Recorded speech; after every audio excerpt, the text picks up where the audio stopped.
Saints in 2. St. Paul the Confessor, Archbishop of Constantinople. St. Paul was from Thessaloniki and became the secretary of Alexander, the Patriarch of Constantinople. He was ordained to the diaconate and as a priest, and then became the successor of St. Alexander in 337.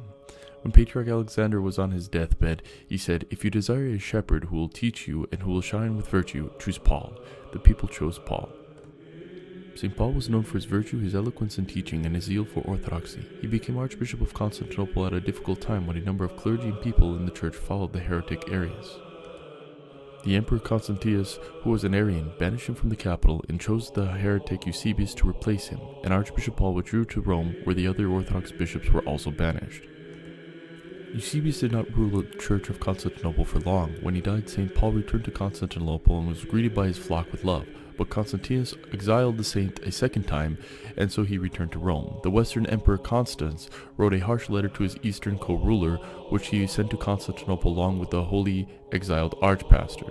The threats worked, and St. Paul was reinstated upon the archiepiscopal throne.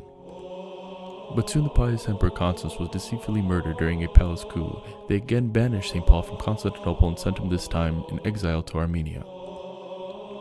When the Archbishop was celebrating Divine Liturgy in exile, Arians rushed upon him by force and strangled him with his own noble forehand. This occurred in the year 350.